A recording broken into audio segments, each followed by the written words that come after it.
Hey, everybody. Thanks for checking into the episode. I'm happy you're here. I've been working on a document getting ready for a weekend retreat that I'm doing for a company that's actually gone through quite a bit of growth in the last while. Obviously, this weekend meeting is going to be me, the owner, the owner's partner, the person running the office, the person running the job sites, and the person running the manufacturing facility. So they've got a lot going on. I'm not going to tell you too much more about the company. Kind of doesn't matter. I mean, they're doing great, and they've grown a ton since we've been working together. And it's time to do this bigger event. So we're doing a retreat. Anyways, to do that, I put together a document for us to get everything kicked off.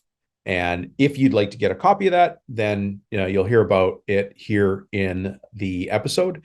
But more importantly, listen to the episode so that you understand how bigger companies are starting to pick apart their problems and how the big get bigger.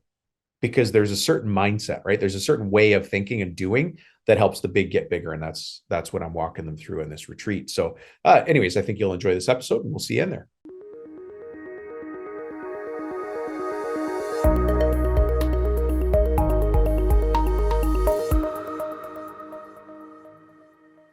Hey, everybody, how are you? Dominic here. Today's episode, I'm going to tell you a little bit about an exercise that I'm doing with a company. It's a weekend retreat. Sounds fancy schmancy. But in order to do something like this, it's pretty intense. And you obviously want to make sure that there's a balance of everybody getting the value they need from the event. Also enough time for people to socialize and things like that. So you might think that facilitating an event like this, I'm going to be on stage all weekend. That's not really, I used to think that was how it would go, but really I found that the best value is a combination of structured time and free time. Now, this company's got some very serious growth goals, and the owner is very serious about it, which is great to see, because obviously then that rubs off on the rest of the team. Anyways, the exercise here is to find blind spots in the company. So I'm going to tell you this right up front. This exercise is only going to work if you've got 5 employees or more. Now, it'll be interesting to you if you have less than 5 employees, but you might just find it frustrating under 5 employees. And the reason for that is at 5 employees, you're at approximately $750,000 in total sales per year. Now, you might be a little higher than that. You might be a little lower than that if you're at 5 employees, but you can already see that there's a difference in systems. There's a difference in process. There's just, when we talk about getting to the next level in a business, well, those levels have little accelerators in them, and they've got things that pull at you. The things that are, here's a couple of the things that change as you go through the different levels of your business: people, process, strategy, cash, your access to capital, how you're using money, how you're collecting money, how you're billing, your billing systems, your contract systems, all that. So we got people, process, strategy, execution, and then cash. How are we using cash in the business, right? So if you're under 5 employees, this might not be the best episode for you, because you might find yourself a bit frustrated. Now, if you're listening to this and you're like, well, Dom, I've got 15 employees. Perfect. Stay tuned, because you're going to get a lot of this. And if you've got 7 employees, like, you're going to learn something no matter what. But the most value will come if you're in that range where you're somewhere in that $750 million range at a bare minimum, all the way up to infinity. Google is a number for, what is it, 10 bajillion or something like that, right? So what this kickoff event is meant to do is challenge everybody there. Now, everybody there, obviously the owner and the partner, are going to be there. And then you've got the leadership, office leadership, and floor leadership, and field leadership. So I'm going to leave it at that. I don't want to tell too much, because it's their thing. But these are important places to get challenged on. So let me talk to you about how this report works. On a scale of 1 to 5, 1 being, we're in some trouble, 5 being fantastic, then you're going to judge yourself. And actually, this is a free download. Sorry, the reason I'm doing this is I'd like you to do this on your own if you're ready to. If you're ready to see this kind of document on your own, and do the work on your own to see it, happy to share it with you. Excuse me. So that you can really start to pick apart the company on your own. And you've heard me say this many, many times. If you do decide to get this download and work on it, there's really only one or two ways you can work on it. You can do it in a retreat, of course, like I'm doing with this company, but there's a lot of moving pieces there. You can do it a lot easier, but you got to print it off and leave the office. Standard from there. Now, if you've got business partners, have a meeting with them. Go for breakfast. Go for a lunch somewhere. Grab, sushi or a burger somewhere, but somewhere you can sit at a booth and not be interrupted and just talk through these points. There are 20 questions laid out here. There's 20 questions. Each of them is one specific question that focuses on one very specific part of the business. And then you're going to score yourself on each of these. And so you're going to get challenged about what's your company vision? What are your values? What's your ideal customer? And are we serving the ideal customer? Or are we getting pulled in a million directions, right? You're going to question yourself in the areas of cash, in marketing. And then further to that, in this questionnaire, in this worksheet, you're going to be forced to stop and think, what's our 10-year plan? What's our 3-year plan? What's our 1-year plan? Do we have one? And if we don't, when are we going to get one, right? Then again, you've heard me say this, process and people. Under the people category, we talk a little bit about meetings in this so that you have an understanding of how you're communicating internally. But either way, it's a simple, it's 2-page document. I don't want to overstate it here. It's not hard. 2 pages, 20 questions, but each question is made for you to sit there with your hot cup of coffee and think about it. I really want you to spend time thinking about your business. Now, we can get to the action later when you get back to the office, but there's no use running madly off in all directions. I want to have you focused instead of spreading your energy over everywhere. An example of spreading your energy everywhere and not accomplishing much versus focusing your energy can be found, well, summertime's approaching. Imagine if you went and stood out in the sun, you're mowing the lawn. So you decide to take off your shirt. You're out there for an hour. Maybe you get a bit of a sunburn. Maybe you turn a nice red color, but not really much happens, right?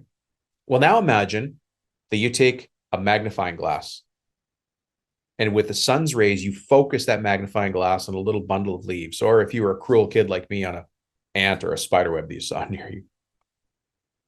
What does the power of the sun do when it's focused? It's amazing, isn't it? All that solar energy is just floating around for all of us to use anytime, but it's only when you get a magnifying glass with the right tool that you can focus that energy in one place and you can create something else, right? In this case, smoke or fire or a very sad ant or spider. I sound like a horrible person. Anyways, this 20-page questionnaire is meant to do the same thing for you.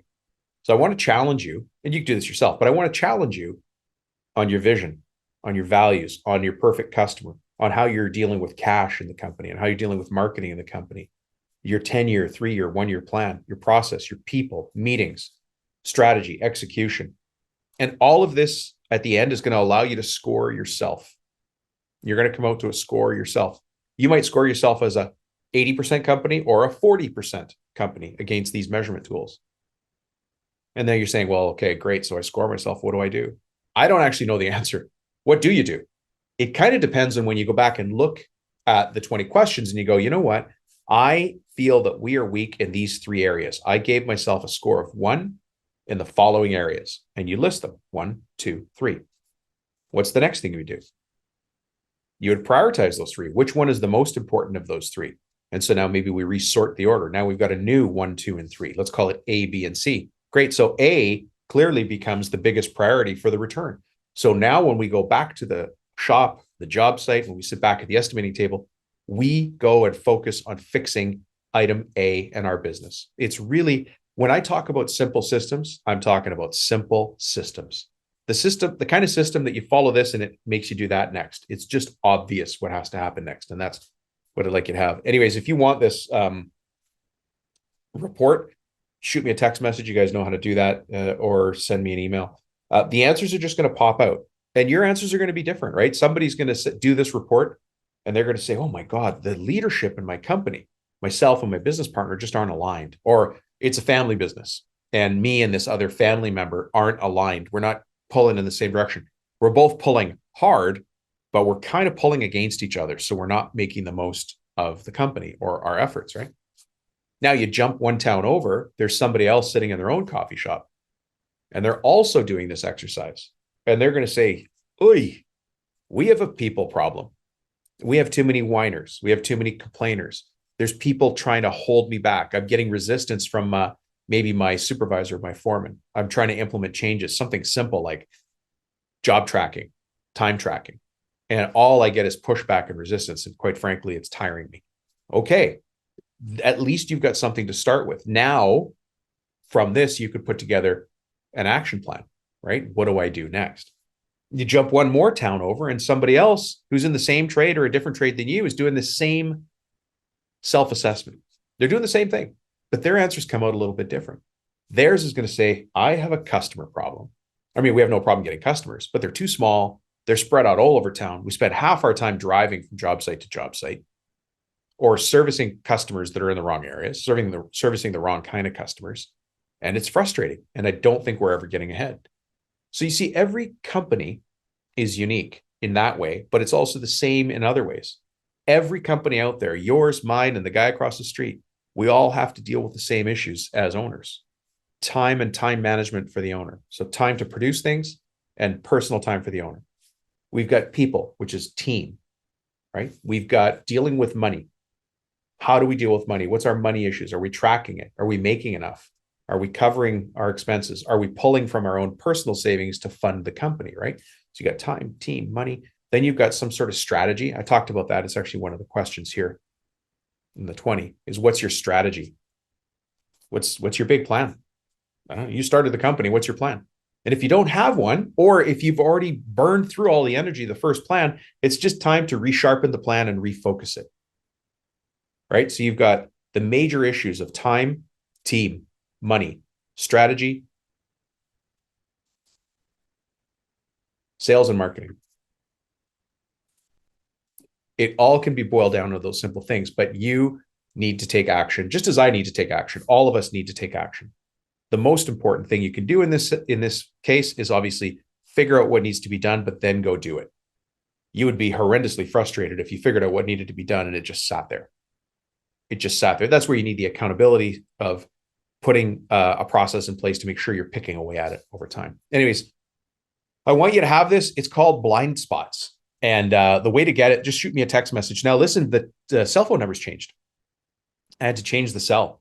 So the new number to get this download, if you want it, is 315-903-7853. And just send me the keyword blind spots, and then I'll shoot it back to you.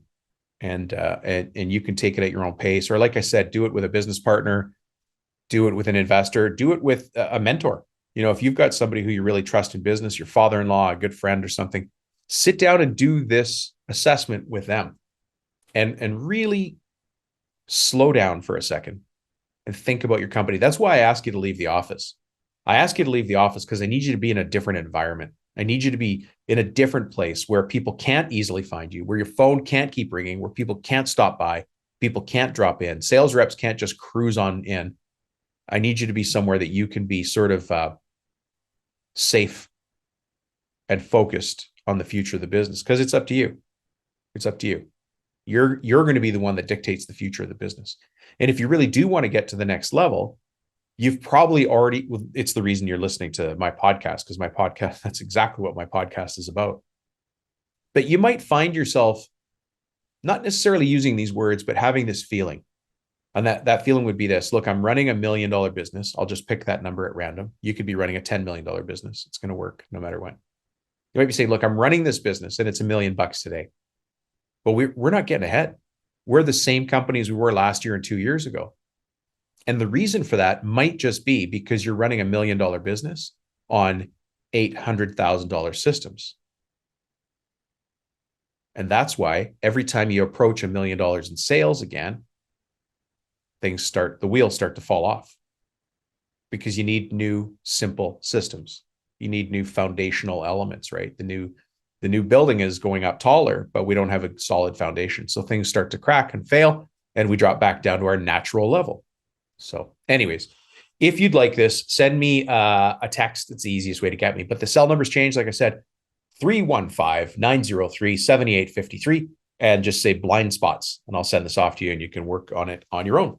All right. Thanks for checking in. I hope you appreciate it. Listen, this really is one of the greatest times ever to be in business for yourself. We are at a time right now, probably one of the freest we've ever been. You think about how lucky our generation has been and all the opportunity in front of us. I know people talk about the economy going up and the economy going down, and those things are important. But I can control what I can control. I can control my marketing. I can control my sales. I can control how my engineering or drafting department does what they do. I can control how my crew acts on the job site. I can control the kind of customers we get. I can control how much we charge for our products. Nobody has the right to stop me. Nobody can control that for me. And there's many other countries in the world where that's just not the case. You have all the freedoms in front of you. There's absolutely nothing holding you back. So take advantage of it to the extent that you want, right? We live in a very safe place. We have all the opportunity in front of us. There's people with expendable cash. I just heard about somebody doing a $380,000 closet. $380,000 for their closet. It's where they're going to hang their underwear or fold them. I guess it'd be interesting if they hung it. You know what I mean? Like a $300,000 closet. And then there's other people in this world who just want to do a wire rack. You've got all the choices in the world. The wire rack companies aren't going out of business, and the people making super high-end closets or doing home renos aren't going out of business either. So everything is in front of you. It's just up to you to decide to go get it. So decide, and I'll be there anytime you want. All right. Thanks for checking in, folks. I appreciate you being a listener. And if you want this thing that I've been working on, I think you'll enjoy it. We'll talk to you soon. Well. I hope you enjoyed that. Definitely one of the shorter episodes I recorded. But again, if you want that, go ahead and grab it from me. If you don't, but I love having you as a listener. Thank you so much. I always like it when people reach out and shoot me messages and say hi or give me updates on what they're doing. Because it's right now I'm talking to a computer screen and a fuzzy microphone. And so when a human reaches out, says, "Hey, Dom, I heard this and I did this and this is the result I got," I like that. I might be one of the luckiest people in the entire world because I get to do this. I get to do what I'm made to do. Now, I love starting and running my own businesses as well, but I really love helping other people do it. I never even knew this existed when I was a kid, but I'm so happy that I'm fortunate enough to get to do this and have impact the way I do. So if you get a chance, shoot me a message. Even on your darkest day, shoot me a message and tell me what's up. And I'm always here. All right. Thanks, folks.